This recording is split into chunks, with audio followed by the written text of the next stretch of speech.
Medieval Battler Blood of Steel delays launch until February, and more Magic Legends details have recently emerged. All that and more, my name is Ethos, and this is Free to Play Weekly.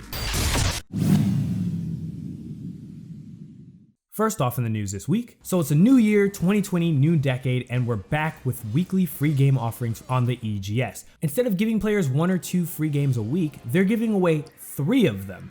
Darksiders and Darksiders 2, as well as the snowboarding game Steep. The 2 Darksider games are more than just the basic game. Those who pick up Darksiders will receive the War Mastered Edition, and those who downloaded Darksiders 2 will get the Definitive Edition, including 30 hours of DLC. Together these games would run around $50, but they're free until January the 9th. As for Steep, that one is just the standard edition, although they are selling the X Games Gold Edition at a later date. The standard edition is priced at $30, so if you grab all 3 games, you're getting a pretty solid deal.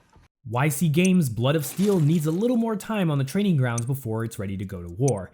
The arena battle simulator that featured famous generals all throughout history has pushed back its launch date a month to February the 20th, as which time it will be available on Steam. According to the announcement, the game was delayed so the developer could adjust and modify the game based off of feedback from players in its most recent closed beta. YC Games also introduced the in-game store for Blood of Steel, which it said would include new weapons, skins, and heroes, all of which will be purely cosmetic, keeping the core experience the same whether players have invested or not.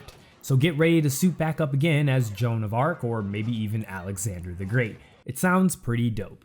A new adorable MMO is making its way home on PC last week. Titled Tales of Wind, the game originally released on mobile devices early last year. Now the game is making its way to PC, although it does not contain all the features the mobile version has, yet. Reports state that things such as share, voice messaging, and karaoke won't be available as of right now. Still, the game should appeal to fans of cute stuff, and the download is only about 2 gigs, so if you're looking for something new to do, it's worth a try. You'll just want to make sure that you check out the post on the game's Facebook page that details some of the more technical stuff and anything you may need to do in order to make the game behave properly. Or you could just snag the mobile version if you'd rather not deal with all that mess.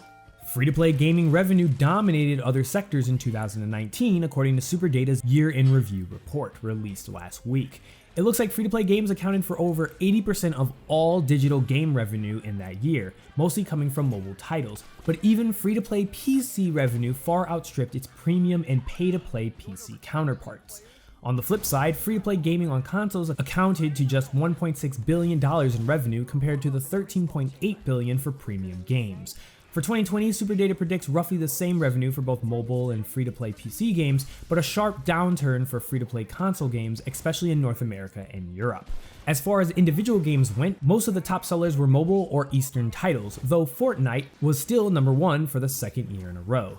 League of Legends was number 4 on the list, and Superdata said that despite LOL's bigger audience, Fortnite players were twice as likely to spend on in-game content, possibly due to the game's many tie-ins with popular culture brands like the Avengers, Stranger Things, Star Wars, and the NFL. In case you want to learn more about this report, you can find it all for free on the Superdata official website. And finally, there hasn't been too much revealed about Magic Legends since its formal announcement at the Game Awards last month, unless you were willing to deep dive into various social media channels at your disposal. Fortunately, Force Gaming has done the work for us and presented a YouTube video last week that summarized all the semi-hidden knowledge. Now, as you may recall, you'll be playing as a planeswalker in an action RPG. Now, we know that you'll have 5 classes to choose from, likely related to the 5 colors of spells, with the abilities to switch between them as needed. You'll also explore the various planes themselves, choosing the order in which you traverse them, which brings up the notion of an MMORPG with flexible level requirements for each zone.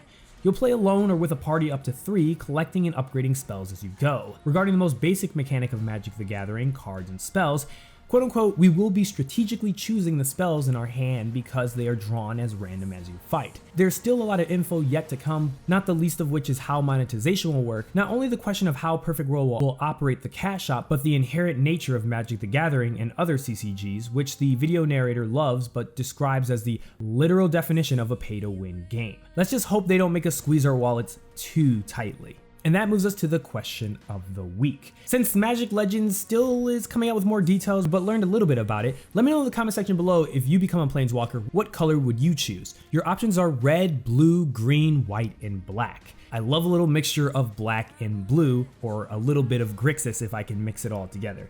Yeah, I'm a pretty big Magic nerd.